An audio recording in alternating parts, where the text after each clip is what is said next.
whole, the Green Lantern energy versus the telepathy and the telekinesis. Oh, that was nice. Yeah. I like that. There are also some. I've read reviews that they were kind of hitting the parallax entity. They were saying that this is this big glob, Sort of similar to what happened in Fantastic Four. Yeah. The Galactus Cloud. I'm telling you, this is way better. No, this is way the parallax better. entity was way more essential. And having the great voice actor Clancy Brown do the voice, Awesome. the voice of Lex Luthor in the Superman animated movies and Justice League. Gave it real gravity. You know, Awful, yeah. and I mean the creature itself it looked freaky. Hey man, Yeah. if I saw a giant cloud with a face Yeah, like that, I'd be scared too. I'd be shitting my shorts. Yeah, exactly. I mean the one in Fantastic Four was ill-defined. It Yeah. looked like a dark cloud. Suddenly it had Galactus horns at the end. I'm like, that's it? That's all you're gonna give Exactly. me? This is Parallax. Parallax is an evil entity in the comics. And I think it worked well. Yeah. There have been criticisms about them not taking the fight to Oa. Why wasn't the GL Corps more involved? People, this is Green Lantern. This is not Green Lantern Corps. Stick with Green Lantern first. Let him develop his universe first. And maybe in future sequels, we can see more of the core. I thought the core members that they focused on, which was Kilowog, Tomar, Riggs, and Sinestro, those are Makes essential. sense, yeah. And having the Guardians there, that was essential.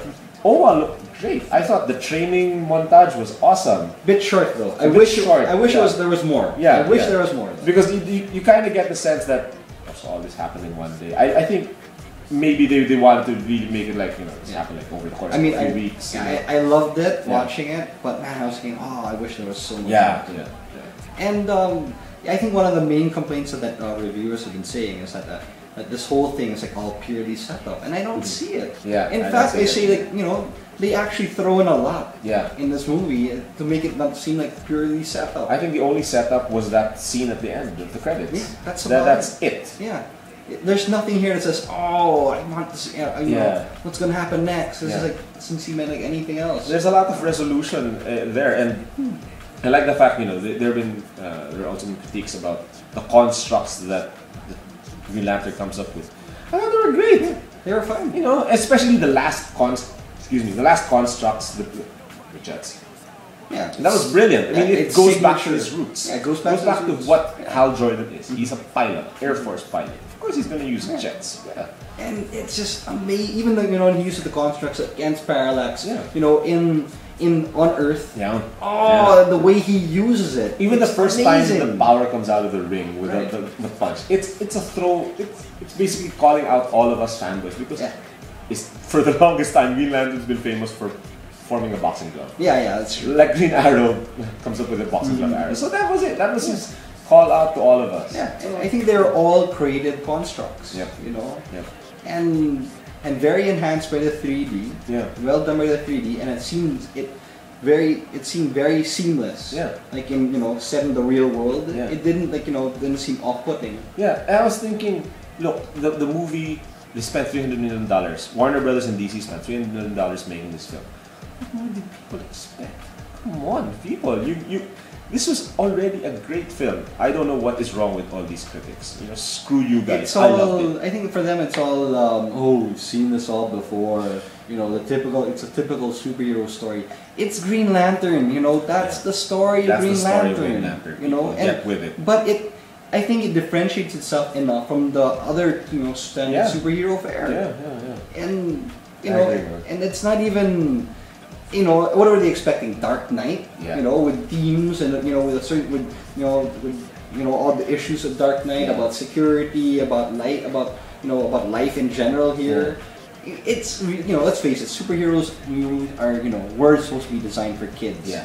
But in this case, yes, kids will get a kick out of it, but I think the adults will have a fun time here too. This is escapist at its essence. I've been a fan of Green Lantern for some time now. And it nailed it. I mean, this is not supposed to be a Batman film. This is not supposed to be a Spider-Man film. This is about an Air Force captain who screwed up his life, but he gets to find redemption because he's given a power ring.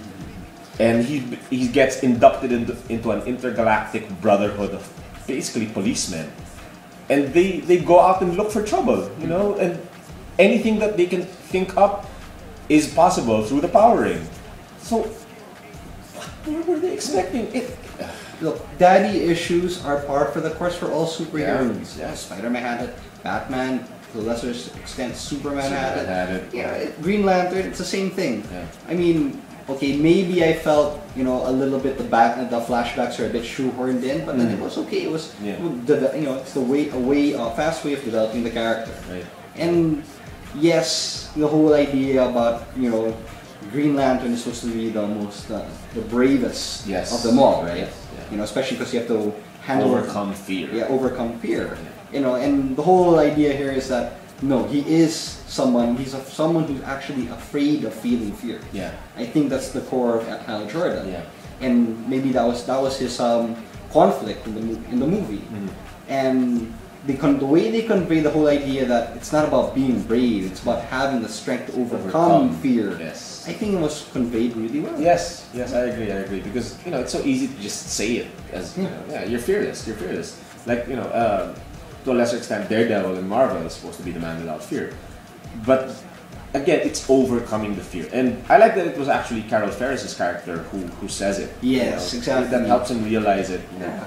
You know, you've got the ability to overcome fear. That's why you've been chosen to use this power. And it was done without, like, you know, I was expecting like more cheesiness, and It wasn't. they pulled back on that. Yeah. They knew where we're approaching Getting there. cheesiness factor here.